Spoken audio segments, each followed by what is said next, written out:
Bonsoir à tous, chers amis. Maintenant, sans perdre une seconde, je voudrais vous présenter un test à faire avec moi. De plus, même sans vous lever du canapé, faites-le avec moi. Comme ça, rampez jusqu'au bord de votre lit, laissez pendre votre tête. Vous voyez, elle ne touche rien. L'arrière de la tête ne touche rien. Et maintenant, cette position va nous montrer de quoi chacun est capable. Cette position oblige les muscles du cou, les muscles sternocléido-mastoïdiens, à travailler pour maintenir le poids du corps, le poids de votre tête, à résister à la force de gravité. La fonction principale de ce muscle est de tourner la tête, de faire une rotation d'un côté puis de l'autre. Mais en pratique, ce muscle peut ne pas être sollicité pendant toute la journée. Voilà, faites-le avec moi. Et si chez quelqu'un ce muscle a déjà commencé à s'affaiblir, qu'un tremblement comme ça est apparu, tout l'épisode d'aujourd'hui se passera dans cette position. Alors installez-vous confortablement, nous allons maintenant discuter ensemble du fonctionnement de tout ce muscle. Ça va durer environ 30 minutes, comme ça, je pense que nous allons passer ce temps ensemble dans une ambiance agréable. Non, on va pas faire comme ça. Voilà, c'est tout. Il faut savoir s'arrêter à temps, sinon quelqu'un voudra répéter et c'est dangereux. En général, l'indicateur du bon fonctionnement de ce muscle, c'est 20 secondes. Vous devez pouvoir maintenir votre tête dans cette position pendant 20 secondes, sans aucune difficulté. De sensation de gêne. Mais si, au bout de 5 ou 10 secondes, vous ressentez déjà cet état, je vais vous montrer de quel état il s'agit. Regardez, c'est comme ça. Voilà. Ça commence comme ça, la tête n'est déjà plus maintenue par les muscles, c'est-à-dire qu'ils se fatiguent, et ça apparaît comme ça. Il faut avoir le temps de la rattraper pour qu'elle ne tombe pas. Pour ne pas basculer en arrière. Donc, c'est un indicateur du travail du muscle sternocléido-mastoïdien. Comment pouvons-nous vérifier les muscles postérieurs sont-ils vraiment aussi faibles ou non?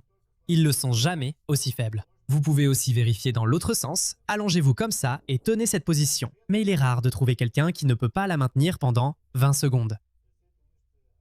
C'est-à-dire que ces muscles sont généralement plus développés que ceux de l'avant parce que nous les utilisons encore plus ou moins au cours de la journée.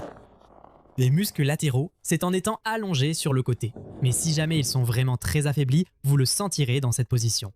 Ici aussi, le muscle sternocléido-mastoïdien travaille. Le muscle sternocléido-mastoïdien, mais les trapèzes, l'extenseur du cou et en partie les muscles qui élèvent l'omoplate sont aussi sollicités. Mais grâce à l'extenseur du cou, ici, il est plus facile pour le muscle sternocléido-mastoïdien de travailler. C'est-à-dire que cette position est généralement plus facile à tenir que la position allongée sur le dos. À quoi tout cela sert-il? À quoi servent ces tests? Il faut d'abord faire cela avant de commencer à faire des exercices pour le cou. Il existe de nombreux exercices. Les exercices pour le cou ont un effet sournois car lorsqu'on les fait, ils procurent immédiatement une bonne sensation. On voit le résultat tout de suite. Et ça, qu'est-ce que c'est? C'est un piège en fait. Parce que regardez, si vous avez une tension musculaire, en général, quels muscles sont trop sollicités? Soit ils sont surchargés, par exemple le muscle élévateur de l'omoplate, ici sur le côté. Elle commence à supporter une charge excessive quand tout le reste ne fonctionne pas. Les muscles scalènes sont également surchargés. Les extenseurs du cou, ici dans la région sous-occipitale, tout cela se tend. Et lorsque nous commençons à faire des exercices, par exemple pour étirer les muscles, c'est-à-dire que nous étirons les muscles latéraux, par exemple, nous faisons des rotations, des exercices pour augmenter la mobilité. Une rotation d'un côté, puis de l'autre côté. On ressent un soulagement. Pourquoi? Parce que tout ce qui était trop tendu commence à se détendre. Une petite action quotidienne peut produire de grands résultats avec le temps, dans tous les domaines de la vie. Même lorsqu'il s'agit d'argent, Surtout lorsqu'il s'agit d'argent. rien que de penser à investir, ma tension monte. Sur ma chaîne, je reviens toujours à la même idée. Vous n'avez pas besoin de quelque chose de compliqué pour faire une grande différence. Mais avec l'investissement, il faut toujours surveiller, rester attentif et essayer de prédire le marché. Et c'est exactement ce qui décourage beaucoup de gens sur le marché boursier. On doit constamment décider, acheter, vendre, attendre, réagir aux nouvelles. Quand il s'agit de notre argent, on veut de la stabilité. Sinon, ça ne fait que créer du stress inutile et tu sais déjà ce que je pense du stress. Oh mon Dieu, le marché vient de s'effondrer. C'est pour ça que j'ai toujours cherché un moyen d'investir sans être collé au marché, et c'est là que j'ai découvert Mintos. Pour faire simple, vous prêtez de l'argent à des entreprises ou à des particuliers et vous recevez des intérêts fixes en retour sur la plateforme Mintos. Tout est vraiment facile à suivre.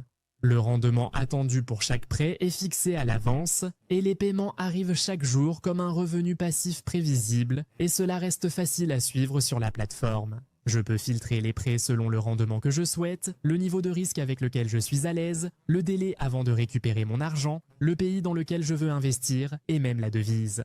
Mintos propose également des portefeuilles automatisés, donc vous n'avez pas besoin de tout vérifier en permanence, tandis que les rendements sont automatiquement réinvestis. Ce qui me laisse plus de temps pour les choses que j'aime. La grande question est, quel type de rendement pouvez-vous réellement espérer ? Avec Mintos, le rendement moyen des prêts est de près de 11%. Et honnêtement, c'est un rendement plutôt solide, surtout pour un revenu passif. Mintos existe depuis 2014, compte plus de 600 000 utilisateurs et est réglementé dans l'Union européenne sous MiFID. Et comme vous passez par ma chaîne, vous pouvez obtenir un bonus exclusif allant jusqu'à 350 € lorsque vous investissez au moins 500 €. Cliquez sur le lien dans la description ou scannez le code QR pour en profiter. Maintenant, d'accord, ça a l'air vraiment simple, stable et avec un bonus en plus. Ne ratez pas cette opportunité. Si un muscle était contracté, évidemment, si on le détend, on va tout de suite sentir que ça va beaucoup mieux. Mais ce n'est qu'une étape. Si vous ne faites que ces exercices-là, si vous vous limitez uniquement à eux, progressivement, la cause de la surcharge de ces muscles, c'est-à-dire l'atrophie des autres muscles plus grands, plus le muscle est grand, plus il est important. Voici le muscle sternocléido-mastoïdien et l'extenseur du cou. Ce sont les plus gros muscles qui fournissent l'effort le plus important. Et si ces muscles continuent aussi à s'affaiblir chez vous, vous ne pouvez déjà plus tenir votre tête pendant 10 secondes, vous ne pouvez la tenir que 5 secondes. Ce n'est pas que votre tête est devenue plus lourde, au contraire, avec l'âge, votre tête devient plus légère. Vous avez moins de dents, vous avez moins de cheveux. Ce sont vos muscles qui se sont affaiblis. Donc, quelle conclusion devons-nous tirer maintenant? Vous pouvez faire des exercices d'étirement. Vous pouvez faire ce qui vous apporte du soulagement. Faites aussi des exercices pour augmenter la mobilité des articulations. Mais associez-les obligatoirement à des exercices pour renforcer vos muscles affaiblis. Et quelle est la particularité?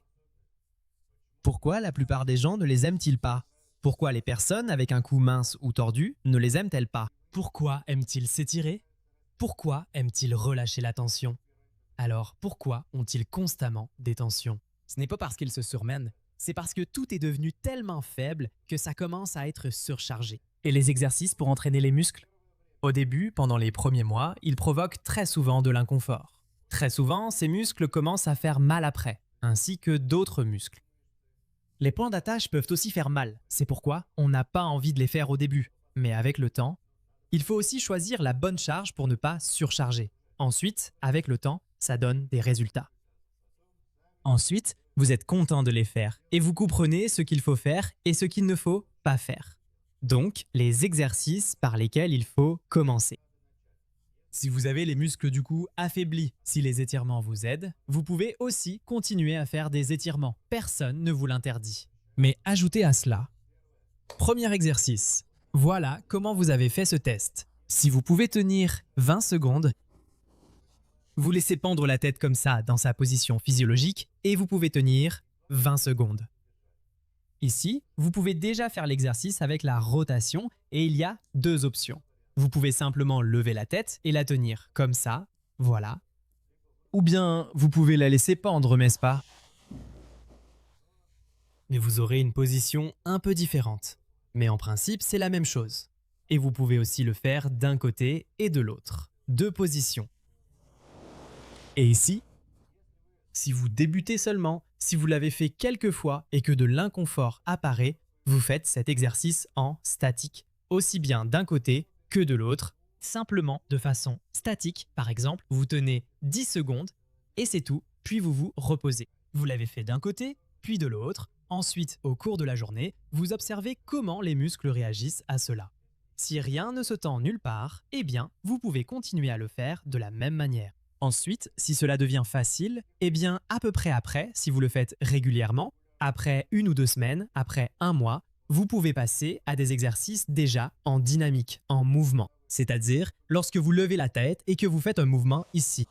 Ici, soit il faut la laisser pendre un peu, soit mettre quelque chose sous la partie thoracique. Et là, vous pouvez ajouter un peu de mouvement. C'est-à-dire faire des mouvements de haut en bas, lever le menton vers le haut, voilà, puis redescendre. Donc, déjà vers le haut, en dynamique, en maintenant une tension constante du muscle sternocléido-mastoïdien, vous voyez, vous ajoutez déjà ce mouvement. Donc, on peut ajouter un peu de mouvement vers l'arrière ici. Mais il faut aussi que tout cela se fasse sans douleur, sans tension excessive. Ensuite, on peut ajouter des rotations. Tourner, puis ramener la tête bien droite. Tourner, puis à nouveau bien droit. D'un côté, puis de l'autre. Quelle est la particularité du muscle sternocléido-mastoïdien? C'est qu'il doit fonctionner lorsque vous effectuez des rotations. Et très souvent, lorsqu'elle est très peu développée, qu'elle s'affaiblit, elle cesse pratiquement de participer aux rotations. Et avec cet exercice, vous l'obligez à réapprendre à participer aux rotations. Vous voyez, parce qu'il faut maintenir le poids de la tête. Et donc, il faut tourner, revenir en arrière, revenir. Bref, regardez. Vers les années 2010, un groupe comme celui-ci est apparu, organisé pour corriger la position de l'atlas. L'atlas, c'est la première vertèbre. C'est-à-dire qu'il luttait contre la mauvaise position de la première vertèbre. En fait, l'idée était bonne, mais la réalisation ne l'était pas. D'abord parce qu'il n'avait pas de formation médicale. Avant de corriger la position de l'atlas, ils auraient dû entrer en faculté de médecine, apprendre tout cela, puis seulement s'en occuper. Mais eux, ils faisaient toutes sortes d'escroqueries, racontaient des histoires selon lesquelles les médecins déplacent exprès l'atlas quelque part pendant l'accouchement. Bref, ensuite, en général, ils ont tous disparu. Et déjà... Mais certains ne l'ont pas encore fait. Alors, en gros, c'était quoi l'idée? Ils voulaient guérir tout le monde avec une seule vertèbre, mais ça n'a pas marché. Mais comment dire? C'est cette zone qui compte. Parce qu'entre la première et la deuxième vertèbre se trouve un groupe de muscles, les extenseurs courts du cou. Des muscles similaires se trouvent entre chacune de nos vertèbres, c'est-à-dire que nous avons de gros muscles et des muscles plus petits. Entre les apophyses transverses, entre l'apophyse épineuse et la transverse. Les voici comme ça. Ils relient les vertèbres voisines et aussi les vertèbres séparées par une vertèbre. Et quelle est la particularité de leur fonctionnement? Regardez. Supposons que nous ayons 2 vertèbres. Une vertèbre. Et donc, supposons, eh bien, voilà. Voyons justement cela. Bon, faisons plus simple. C'est exactement la même chose, simplement entre la première vertèbre et l'occiput chez nous. Et, en général, entre ces vertèbres, nous avons de petits muscles courts. Ici, il y en a un comme ça. Il va comme ceci. Et il y a le même groupe juste ici, sous l'occiput. Ce sont des muscles pairs, n'est-ce pas? Et à un moment donné, il y avait un engouement pour l'entraînement de ces muscles profonds. On essayait aussi de trouver des exercices qui les entraînent spécifiquement. Heureusement, cela n'a pas abouti. Parce qu'en cas d'hypertrophie de ces muscles, d'augmentation de leur volume, les problèmes commencent. Justement, à cause de ce volume. C'est-à-dire que si on augmente le volume de l'un des courts extenseurs du cou, ici, alors le nerf occipital qui passe là, la veine vertébrale, l'artère vertébrale, il y aura moins de place pour eux lorsque le volume de ces muscles augmente. Quelle est donc leur fonction? Comment fonctionnent-ils? Leur fonctionnement diffère de celui des autres muscles. Par exemple, que font-ils? Par exemple, au moment où je me penche de ce côté, disons ici, mes muscles carrés des lombes se contractent. Et la fonction de ces muscles, ils gardent constamment un certain tonus. Et lorsque le mouvement se produit dans les articulations de telle manière qu'une vertèbre par rapport à une autre fait ce mouvement ici, et ici un autre mouvement, c'est-à-dire qu'ils vont se retrouver dans cette position. D'accord? Ici, voilà. C'est-à-dire comment fonctionnent ces muscles. D'accord? Ils fonctionnent de manière très intéressante. Leur fonctionnement est différent des autres. Elles ont un certain tonus. Et de ce côté, le tonus du muscle ne change pas. Ce n'est pas elle qui a provoqué cette inclinaison. Cette inclinaison a été faite par un muscle plus grand, celui qui se trouve ici. Et c'est lui qui a effectué le mouvement. Ce muscle-ci ne participe pratiquement pas à ce mouvement. Et ce muscle-là, il se laisse étirer. Ce muscle-là se laisse étirer tout en empêchant ses articulations intervertébrales de faire un mouvement excessif. Autrement dit, le rôle de ces muscles, c'est de contrôler le mouvement dans les articulations intervertébrales. C'est-à-dire qu'elle va ensuite se contracter au bon moment pour empêcher un mouvement excessif de se produire. Voilà. Et dans quel cas ces muscles courts se spasment-ils? Donc ici, vous voyez, si ce muscle peut bien se contracter, celui-ci pourra alors s'étirer au bon moment et se contracter. Donc, il est aussi important d'avoir un muscle large et volumineux. Voilà une petite minute d'information intéressante. Alors les amis, donc pour que nous puissions utiliser ce principe et éliminer la tension excessive des muscles sous-occipitaux, nous pouvons à nouveau nous appuyer sur l'action du muscle sternocléido-mastoïdien pour éliminer le spasme des muscles sous-occipitaux. Pour les muscles latéraux, vous pouvez utiliser cette position. Regardez, c'est une bonne position. Ici, on a essayé statiquement. Si tout tient bien, rien ne faiblit nulle part. Ici, il y a plusieurs variantes de comment on peut faire en dynamique. La première, c'est l'inclinaison. Vous baissez la tête, puis vous la relevez. Et la deuxième, ce sont les rotations. C'est-à-dire, pareil, d'un côté tout droit, de l'autre côté tout droit, vous tournez. Et maintenant, vers le bas tout droit, vers le bas tout droit. Essayez de ne pas tourner jusqu'à la position extrême. C'est-à-dire que tout cela fonctionnera sous charge. C'est-à-dire, si vous faites des exercices pour augmenter la mobilité, de la gymnastique articulaire, des rotations, il vaut mieux les faire sous charge. Comme ça, vous voyez. C'est-à-dire, d'abord, il faut simplement tenir en préparation, puis ensuite, vous voyez, l'exercice principal se fait déjà sous charge. Mes muscles travaillent. Et quand je vais tourner, ces muscles font déjà un certain travail. Ils maintiennent le poids de la tête. Et donc, on fait des inclinaisons vers le haut et vers le bas. Vers le haut et vers le bas. Voilà. Parce qu'ici, vous voyez, mon muscle est tendu. Mais si je tourne simplement la tête, il ne se tend pas vraiment. C'était pas très bien. Voilà. Et troisièmement, ce sont les extenseurs du cou. Donc vous voyez, tout cela se fait avec le poids de la tête. Pour ces exercices, le poids de la tête suffit. Ici aussi, il y a plusieurs variantes d'exercices. La première, c'est simplement de maintenir en statique. La deuxième, c'est le mouvement. Donc, vous abaissez, vous relevez. Vous abaissez, vous relevez. Il n'est pas nécessaire de pencher trop en arrière. 45 degrés suffisent. Vous abaissez, vous relevez. Et la troisième, ce sont les rotations. Des rotations d'un côté, des rotations de l'autre côté, c'est-à-dire c'est le poids de la tête. Donc rotation et retour, rotation et retour, rotation et retour. C'est-à-dire pour augmenter votre mobilité, augmenter le mouvement dans les articulations intervertébrales, il vaut mieux, vous voyez, ne pas faire cela simplement assis ou debout, mais plutôt allongé, de cette manière-là. C'est-à-dire que ce groupe d'exercices vise à augmenter à la fois la mobilité des articulations dans la région cervicale de la colonne vertébrale, mais aussi en même temps. En même temps, vos muscles travaillent. Et grâce à ces mouvements, toutes vos articulations bougeront de manière uniforme. Quelle est la particularité du cou précisément?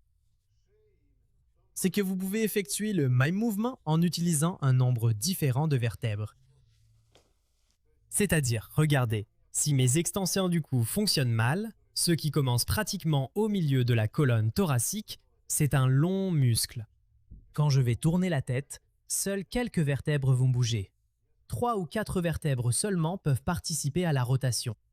Si mon muscle est tendu à ce moment-là, ou fonctionne bien, pratiquement toutes les vertèbres cervicales et même un peu les thoraciques participeront à la rotation.